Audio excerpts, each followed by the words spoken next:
안녕하십니까. 이번에는 이제 그 모스탄 대사가 처음 공개적으로 국제사회에서 언급해가지고 큰 이슈가 되는 바로 이제 이거 이재명이가 중고등학교를 못 가고 소년원 가고 그때 이거 안동댐 근처에서 어떤 소녀를 강간살인한 이런 이제 그 모스탄 대사가 여러 번에게 그 확실한 증거가 있다. 미국에서도 그러고 우리나라에서 와서도 해도 좌파들이 그 고소도 못하고 손끝 하나 못 건드리잖아요. 털끝 하나 못 건드렸다고. 모스탄 대사가. 우리나라 사람들에게 그 3명이나 처벌되고 또 이제 강용석, 김세희, 성국일이 잡혀 있거든요. 그러니까 우리나라 사람은 이게 의혹만 제기해도 고소고발 하는데 모스탄 대사가 공개적으로 이슈를 제기했는데 왜 법적 대응을 안 하는지 도저히 납득이 안 돼요. 이 문제하고 관련해서 이재명이 일기가 옛날에 공개가 많이 됐잖아요. 실제 이게 다시 한번 화제가 되고 있습니다. 모스탄 대사가 이제 공개한 그 옛날에 그 사건 안동댐 이거와 관련해서 이제 그 이재명이가 쓴 일기가 요즘 이게 그 다시 화제가 상당히 이슈가 되고 있다. 이런 겁니다. 이 일기가요. 이재명이가 여러 번 이게 공개를 한 거예요. 제가 이게 말하는 일기 내용도 언론에 이미 다 공개가 되고요. 실제는 이제 뭐 여러 가지 이제 본인이 또 책으로도 냈고요. 일기를 책으로. 그리고 이제 자기가 이 일기 10년치 일기 가지고 김혜경이한테 프로포즈 했다. 원래 이제 김혜경이가 이재명이 별로 마음에 안 들었는데 이 일기 주니까 야, 이거 읽어보고 마음이 바뀌어가지고 이제 결혼했다는 거 아닙니까? 이 일기 내용을 진짜 이게 맞을까? 김혜경이가 이 일기를 읽고 이재명하고 결혼했다? 한번 보자고. 어떤 일기 내용인가? 김혜경이가 이 일기를 받고 감동받아서 결혼했다. 저는 이게 새빨간 거짓말로 보는데 한번 이게 일기를 한번 하루 거만 제가 언론에 다 공개되어 있는 거니까 하루 거만 한번 읽어보겠습니다. 1980년 이재명이가 한 63년생인가요? 63년생이죠, 원래. 한 16, 17, 뭐 이때 쓴 일기네요. 80년 9월 19일 금요일 날 맑음. 날씨가 맑았다 이 말이죠. 80년 9월 19일 금요일 맑음. 이 일기를 이게 또 빨간 펜으로 쓰네. 참 이게 저도 어릴 때 일기 막 숙제를 내잖아. 그러면 이게 그냥 몰아가지고 막 하루에 그냥 쓰거나 숙제를 안 해가지고 혼난 적도 있고 일기 쓰는 게 진짜 저는 싫어하거든요. 쉬운 건 아니에요. 솔직하게 쓰는 게. 근데 일기를 써도 빨간 펜으로 쓰는 것도 처음 봅니다. 독특해. 빨간색으로 쓰는 게 인터넷에 치면 이재명 일기 치면요. 날짜 치면 딱 내용이 나옵니다. 1980년 9월 19일 낮에 옥상에서 노는데 낮에 옥상에서 자기가 놀고 있는데 건년이 이게 자꾸 건여가라고 하는데 건년이 맞아요. 줄을 건여 꺼놓고 니은 이게 돼 있거든요. 한번 이게 인터넷에 일기가 나오니까 글씨 한번 이게 돋보기나 아마 눈으로 봐도 이게 건년이 이게 보입니다. 건여가 해야지 건여이 이게 말이 안 되잖아요. 문법적으로 아무리 이재명이 무식해도 건여이 이게 말이 됩니까? 건년이 니은이 딱 있다고 분명히 이걸 우겨야지. 한번 이게 시청자님들이 인터넷으로 한번 보라고요. 우겨야지. 그렇게 말이 안 되잖아. 건여가 해야지. 건여이 이게 말이 됩니까? 하여튼 건년입니다. 건년이 야 자기가 한때 짝사랑이나 뭐 한때 좋아했는지 모르지. 건년이 그러니까 자기가 이재명이가 낮에 옥상에서 노는데 건년이 기도인가 뭔가 하는 데서 어떤 남자애와 아주 다정히 얘기하고 있었다. 기도회, 그 교회, 뭐 기도회 있잖아. 기도회인가 뭔가 해서 건년이 다른 남자하고 아주 다정히 얘기하고 있었다. 다시 떠오른 생각, 잊어버리자. 어쩐지 어젯밤 꿈이 맞구나. 어젯밤에 이재명이가 꿈을 꾸는가 봐. 어젯밤 꿈이 맞구나. 성규와 내가 고아가 되었다. 성규란 게 아마 친구 모양이죠. 성규와 내가 꿈이 고아가 되었다. 합동 결혼식에서도 지름길로 가서 잘 해독이 안 되는 것 같아. 이 글자가 성규가 건전히 집을 안다고 했다.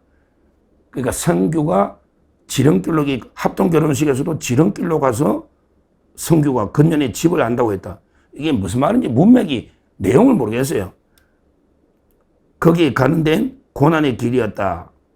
그녀는 어떤 남자와 난잡한 관계여서 난 생각을 바꾸고 눈물을 뿌리면서 돌아왔다. 야, 그녀니 어떤 남자와 난잡한 관계. 난잡하다는 게 그냥 막 아무 남자하고 잔다는 완전히 뭐 이런 거 아닙니까? 우리 성매매 율량녀처럼. 그녀는 어떤 남자와 난잡한 관계에서 난 생각을 바꾸고 눈물을 뿌리면서 난잡한 여자인데 또 눈물을 왜 뿌려? 분노하면서 돌아온 것도 눈물을 좋아했는 모양이지.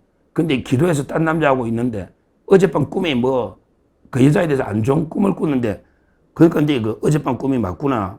성규와 내가 고아가 되었다. 합동결혼에서도 지름길로 가서 성규가 근년에 집을 안다고 했다. 거기에 가는데 고난의 길이었다. 그녀는 어떤 남자와 난잡한 관계에서 나 생각을 바꾸고 눈물을 뿌리며 돌아왔다.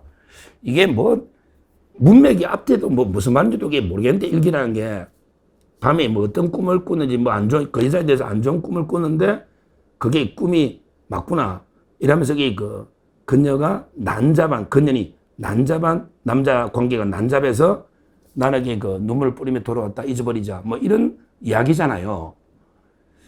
야, 참 이게 인성이에요. 어떤 여자에 대해서 그녀니 이것도 이해가 안 되고요. 또 이게 자기가 눈물을 뿌리고 돌아왔다면 그 난잡한 관계 이런 표현을 소년이 쓰는 것도 저는 도저히 납득이 안 됩니다. 왜 이게 이제 문제되느냐면 안동댐에도 그 어떤 소녀에 대한 강간 살인 사건이니까 아마 이것도 어떤 소녀에 대한 이재명의 어떻게 보면 이게 저주인가 뭐 이게 완전 뭔지 좀 이게 연관성이 있는 거 아니냐 이게 화제가 되고 있는데요. 이걸 과연 김혜경은 이걸 보고 반해서 이재명을 결혼했을까? 이런 게 의문이 들잖아요. 이 내용을 읽었으면 우리 결혼을 안 했지 않을까요? 상적으로 이 내용을 읽고 이게 여자가 반할 만한 이런 엄청나게 뭐 감동적인 스토리입니까? 이거 말도 안 되는 이야기다. 이런 게 일기장 한번 꼼꼼하게 읽어보면요. 황당무계한 말도 안 되고 이게 뭐 논리도 안 맞고요. 이런 게 내용들이 그리고 반사회 성격의 이런 내용들이 엄청나게 많이 있습니다. 일기란 게 결국 그 사람의 인격 이걸 교양 수준을 드러내잖아요. 근데 이거 보십시오. 뭐 문맥이나 뭐 내용도 전혀 안 맞을 뿐더러 황당무계한 어릴 때부터 이게 반사회성의 성격이 농후한 게 아니냐. 이걸 자랑이라고 이게 책으로 내고요. 이게 어디 허영만의 그 식객인가? 허영만 있잖아요. 그게도 이제 실렸습니다. 이게 공개된 거예요. 실제. 자기가 이걸 자랑이라고 허영만의 백발일기 TV조선 프로그램 중에 이거 놓은 공개할 정도로 이런 걸 이게 공개하고도 부끄러운 줄도 모르고요. 그러게 누가 봐도 건년인데 건년하고 계속 이게 우기는데 참 이놈들이 옛날에 뭐 윤석열 대통령 바이든을 날리면 말도 안 되게 조작하더니 이거는 뻔한 걸 글씨가 되어 있는 걸 또 이게 조작질하는 이런 짓거리를 하고 있다. 이렇게 보이고요. 하여튼 중요한 거는요. 우리 반드시 안동댐의 진실은요. 반드시 밝혀내야 됩니다. 모스탄 대사를 이미 고소해놨잖아. 자유대한 호국단의 오상종. 그러니까 경찰 이번에 허지부지 덮지 말라고 진실을 밝혀야 처벌되는 사람도 억울하면 이게 재심도 하고 또 우리 강용석, 김세희 선고도 있으니 이번에야말로 진실 한번 밝혀보자고. 방법 많지. 왜? 이번에 이재명이가 다니던 학교가 폐교한답니다. 학생이 한 명밖에 없대. 뭐 시골이니까 폐교할 수는 있잖아. 폐교. 근데요. 그 기록을 봤더니 이재명의 동기생이 70명이래. 와, 그 옛날에는 인구가 많았잖아. 그러니까 이재명의 초등학교 졸업 동기생이 70명이래. 그러니까 이제 동기생 중에 대다수는 살아있겠지. 지금 이재명이 63년생이니까. 따라서 그 동기생들 다 불러서 탐문수사도 하고 또 이게 동네 어른들도 있을 거 아니야. 그리고 무엇보다 그 집에 피해 여성, 피해 소녀의 가족들이나 있잖아. 이번에야말로 다 불러서 제대로 한번 검증을 해야 되지. 아니, 진실 조사도 안 하고 무조건 야, 가짜뉴스니까 처벌해. 가짜뉴스 처벌해. 이러면 말이 안 되잖아요. 이번에 강용석, 김세희 선고도 한번 봐야 되겠지만 우리가 철저하게 한번 이번에야말로 철저하게 진실을 밝혀야 된다. 왜 모스탄 대사한테는 고발도 못하며 우리나라 국민만 입틀막 하면서 말도 안 되게 증거도 없이 처벌하느냐. 모스탄 대사는 고발도 못하고 고소도 못하고 아무것도 못하고 있잖아요. 이런 게 역차별을 막아내야 됩니다. 그래서 이번에 확실하게 지금 서울경찰청에서 모스탄 대사 발언 고발이 들어갔으니까 진실을 반드시 밝혀야 된다. 이거는 우리 지도자 검증에 있어서 가장 필요한 필수적인 이런 내용이기 때문에 반드시 진실을 밝혀야 된다. 이렇게 다시 한번 강조를 합니다. 감사합니다.